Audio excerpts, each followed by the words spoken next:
प्रिय विद्यार्थियों, सुप्रभात। गायत्री विद्या मंदिर उच्च माध्यमिक विद्यालय सांचौर के YouTube चैनल पर आप सभी का स्वागत है। आज हम जो निबंध है श्रीधर पराडकर का भारत भी महाशक्ति बन सकता है, यह एक विचारपूर्ण निबंध है। इसका भाग 3 आज हम पढ़ेंगे और भाग 2 में हमने पढ़ा है कि हमारा भारत देश फिर से महाशक्ति बन सकता है। इसके लिए प्रत्येक भारतीय, प्रत्येक जनमानस के हृदय में राष्ट्रीयता की भावना उत्पन्न करनी होगी। निराशा और भ्रम की स्थिति को मिटा करके, समाप्त करके और उत्साह और आशा की भावना का संचार करना होगा और हमारा भारत देश फिर से वैभवशाली बन सकता है। इसका अतीत गौरवशाली रहा है, लेकिन हमें आवश्यकता है निराशा को और भ्रम की स्थिति को त्याग करके प्रत्येक भारतीय के हृदय में राष्ट्रीयता की भावना उत्पन्न करने की, आशा और उत्साह का संचार करने की। प्रत्येक को हमें जागृत करना होगा। प्रत्येक भारतीय को हमारा भारत देश सोने की चिड़िया कहलाता था। क्यों कहलाता था? क्योंकि हमारे भारत देश में अधिक वैभव, धन दौलत, सोना चांदी, हीरे मोती जवाहरात, अत्यधिक धन संपदा थी। इसी कारण सोने की चिड़िया कहलाता था। विदेशियों के आकर्षण का केंद्र रहा है भारत देश। वो आए, आक्रमण किए और हमारे देश की जो धन संपत्ति है उसे लूट करके ले गए। जैसे कि अंग्रेज और भी मुस्लिम आक्रमणकारी कई आए, तो हमारा भारत देश आकर्षण का केंद्र रहा है। हमारे भारत देश में किसी बात की कोई कमी नहीं है। विश्व में हमारा भारत देश शक्तिशाली और गौरवमयी रहा है। क्यों? इसमें हमारे भारत देश में जो भूमि है वो उपजाऊ है और यहाँ पर संसाधनों की कोई कमी नहीं है। कमी है तो सिर्फ आत्मविश्वास की कमी है और आत्मगौरव प्राप्त करने की, आत्मविश्वास की कमी भारतीयों में है। राष्ट्रीयता की भावना प्रत्येक व्यक्ति के हृदय में जागृत करने की कमी है और जो भ्रष्टाचार है, जो व्यवस्थापक है, वही अव्यवस्थाएं फैला रहे हैं, अनीति के मार्ग पर चल रहे हैं, गरीब या सामान्य जनता का शोषण कर रहे हैं, अनीति के मार्ग पर चल रहे हैं। इन सबको दूर करके, इन समस्याओं को समाप्त करके और प्रत्येक व्यक्ति के हृदय में राष्ट्रीयता का भाव उत्पन्न करना होगा। यहाँ पर भारत देश में विज्ञान के क्षेत्र में भी कई महत्वपूर्ण आविष्कार हुए हैं। स्वदेशी उपग्रह जो मंगल ग्रह पर भेजा गया, हमारे भारत देश में विश्व देखता रह गया, आश्चर्य में पड़ गया। परमाणु परीक्षण हमारे भारत देश में हुए, जिसे भारत को शक्तिशाली माना जाता है। 11 और 13 मई 1991 में पोखरण जैसलमेर में हुए थे। तो यहाँ पर भी हमारा भारत देश शक्तिशाली रहा। इससे भारतीयों को कोई कठिनाई, कोई कष्ट नहीं हुए और हमारे भारत देश प्रगति के पथ पर अग्रसर है। लेकिन कुछ कारण हैं जिससे हमारा भारत देश आगे नहीं बढ़ पा रहा है। भ्रष्टाचार है, अत्याचार, अनीति के मार्ग पर चलना। जो उच्च वर्ग के लोग हैं वो स्वार्थ सिद्ध करने में लगे हुए हैं। इन सब का त्याग करना होगा। इन समस्याओं की ओर हमें ध्यान आकर्षित करना होगा और प्रत्येक व्यक्ति के हृदय में राष्ट्रीयता की भावना उत्पन्न करनी होगी। इसका भाग 3 हम आगे पढ़ते हैं। सामान्य रूप से कहा जाता है कि हमारे भारत देश में भी ऐसा नहीं है कि विज्ञान के क्षेत्र में पश्चिमी देश ही अग्रणी है या उन्होंने ही वैज्ञानिक आविष्कार किए हैं।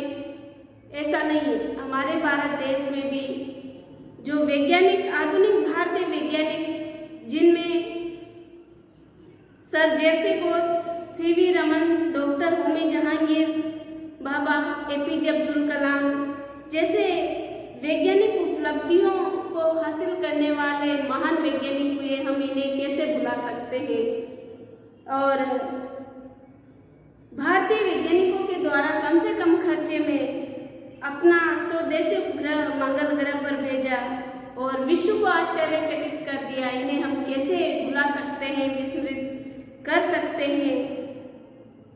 अमेरिका भी हमारी बौद्धिक क्षमता से भयभीत है, डरा हुआ है, क्योंकि आपने आज भी हम सुनते हैं, न्यूज़ में देखते हैं, सुनते हैं कि भारतीय मूल का जो भी पदाधिकारी होते हैं वो भारत से होते हैं, विदेशों में भी। और आगे हम भाग 3 पढ़ते हैं। कहा जाता है कि हिंदुस्तान का आदमी कायर है, मूढ़ है, निकम्मा है, किंतु ये भी भ्रामक है, ये भी भ्रम की स्थिति उत्पन्न करता है। ऐसा कहा जाता है कि हिंदुस्तान का आदमी कायर है, डरपोक है, मूर्ख है, निकम्मा है, लेकिन ऐसा नहीं है। अगर ऐसा होता तो ये जो वैज्ञानिक आविष्कार हुए हैं, बड़े बड़े आविष्कार, उद्योग धंधे जो हमारे भारत देश में हैं, यह किसकी देन है, किसने किए हैं? तो भारतवासी ऐसे नहीं है। दूसरे विश्व युद्ध की संभावित पराजय को टालने के लिए अंग्रेजों को इसी देश के वीर पुत्रों की साहस और पराक्रम की आवश्यकता पड़ी थी। जब दूसरा विश्व युद्ध हुआ था 1939 से 1945 तक, तो उसमें भी हमारे भारत के वीरों ने साहस दिखाया।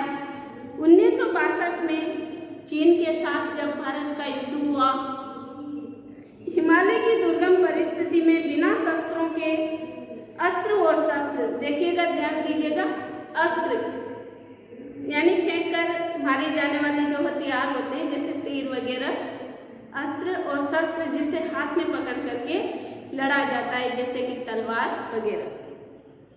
तो यहाँ पर हिमालय की दुर्गम परिस्थितियों में बिना शस्त्रों के डटकर चुनौतियों का सामना करने वाले जवान हमारे भारत देश के ही थे, हमारे भारत के ही वीर सैनिक थे। 1947 में, 1965 और 71 में पाकिस्तानी फौजों को धूल चटाने वाले भी हमारे भारतीय वीर थे, हिंदुस्तानी थे।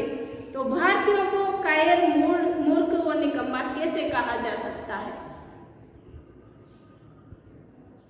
90,000 की विशाल सेना को आत्मसमर्पण के लिए विवश यानी मजबूर करने वाली सेना हिंदुस्तान की ही थी। विश्व के इतिहास में ढूंढने पर ऐसे उदाहरण नहीं मिलते हैं। हिंदुस्तानी मूर्ख भी नहीं है, मूढ़ यानी मूर्ख। यदि ऐसा होता तो विश्व में भारतीय विद्वानों की मांग क्यों होती? अगर ऐसा ही होता, भारतीय लोग मूर्ख होते, तो फिर विदेशों में भारतीयों की मांग क्यों की जाती? आज ऐसा कौन सा विकसित देश है जहां संपूर्ण जिम्मेदारियां हिंदुस्तानी ने नहीं संभाल रखी हो? है कोई ऐसा देश? नहीं है। विश्व के सभी जाने माने विश्वविद्यालयों में अध्यापन का कार्य करने वालों में हिंदुस्तानी अध्यापकों की संख्या कम नहीं है। चाहे शिक्षा का क्षेत्र हो, चाहे विज्ञान का क्षेत्र हो, जो भी क्षेत्र हो, चाहे राजनीति का क्षेत्र हो, हमारे भारतीयों की संख्या कम नहीं है। विश्व की अधिकांश प्रयोगशालाओं में भारतीय वैज्ञानिक कार्य कर रहे हैं।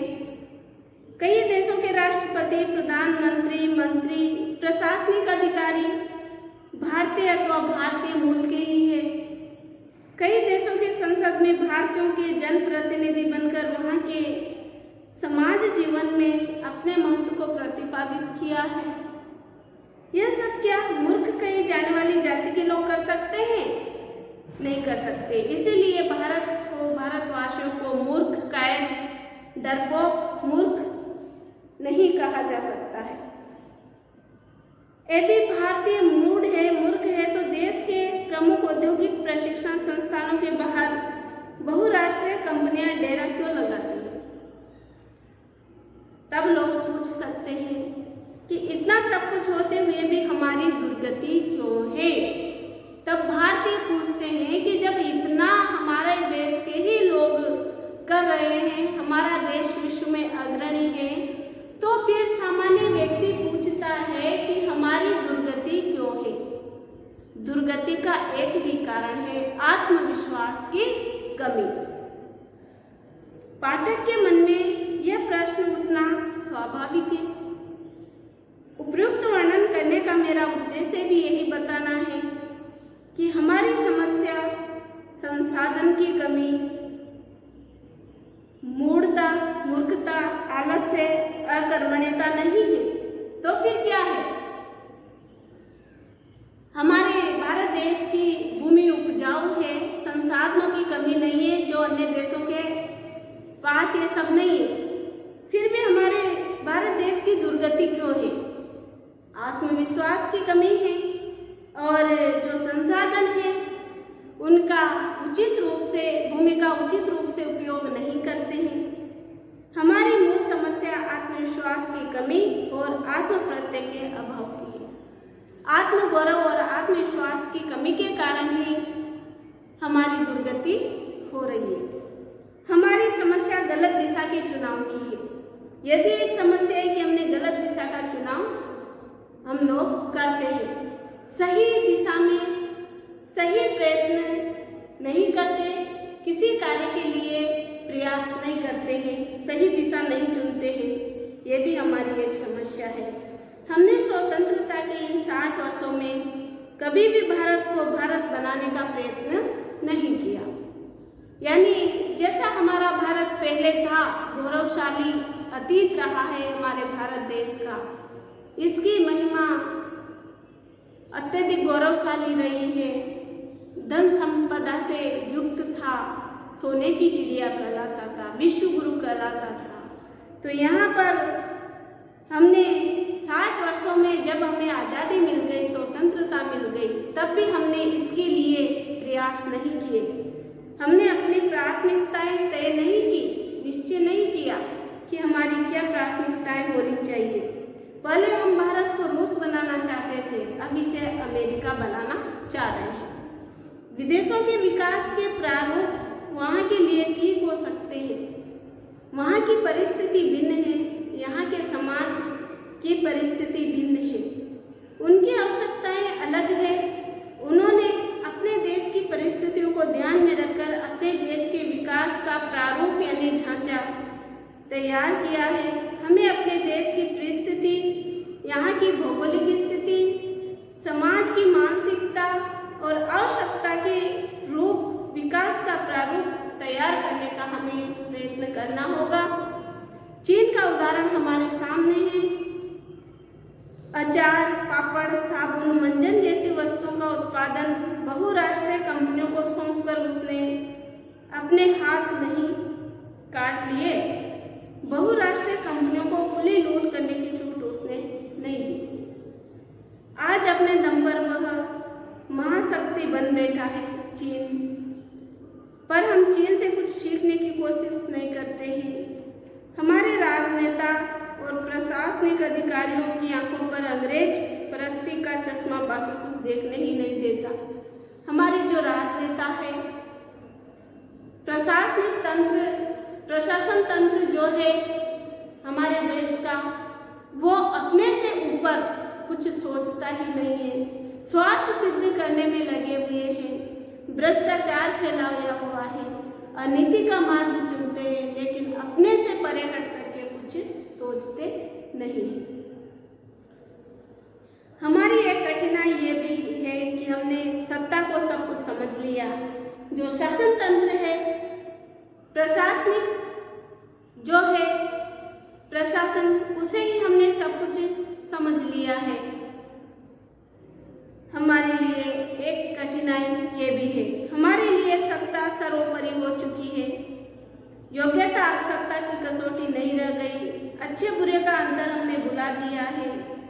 नैतिकता को लगभग हमने तिलांजलि दे दी। तिलांजलि देना, त्याग देना। सत्ता प्राप्ति ही मुख्य उद्देश्य हो गया है हमारा। शासन को प्राप्त करना और यही हमारा मुख्य उद्देश्य हो गया। इसके लिए अन्य कोई, हम स्वयं ही दोषी है, इसके लिए कोई और नहीं, हम स्वयं ही दोषी है। अतः कहना होगा कि एक समय भारत महाशक्ति था और अब भी महाशक्ति बनने की पूरी क्षमता, योग्यता रखता है। इसके लिए उपजाऊ भूमि हमारे भारत देश में है। संसाधनों की यहाँ पर कोई कमी नहीं है। संसाधनों से परिपूर्ण हमारा भारत देश है। कमी केवल महाशक्ति बनने के लिए किसकी है? आवश्यक दृढ़ संकल्प की। प्रत्येक भारतवासी ये दृढ़ संकल्प ले, यह संकल्प ले कि हमें भारत को फिर से महाशक्ति बनाना है। ये उसकी इच्छा शक्ति होनी चाहिए और आत्मसम्मान, राष्ट्रीयता की भावना और दृढ़ संकल्पित होकर के अगर प्रत्येक भारतवासी सोच ले, यह संकल्प ले ले कि हमें भारत को फिर से महाशक्ति बनाना है, तो हमारा भारत फिर से महाशक्ति बन सकता है। क्योंकि हमारे देश में कोई किसी बात की कोई कमी नहीं है। तो ये जो पाठ है आपका विचारपूर्ण निबंध है, इस पर हमें विचार करना चाहिए। किसी भी लेख का कोई न कोई उद्देश्य होता है लेखक के द्वारा लिखने का। तो यहाँ पर भी हमने पढ़ा, आपको समझ में आया होगा। और भारत भी महाशक्ति बन सकता है। ये पाठ 22 आपका समाप्त हो चुका है और गद्य भाग का सिर्फ एक पार्ट और बाकी है। ये लास्ट पार्ट है इसका गद्य भाग का, यानी जो सर्व आपकी किताब है वो पूर्ण हो चुकी है, पूरी हो चुकी है। इसका काव्य भाग और गद्य भाग दोनों, और पाठ भी आपका पूरा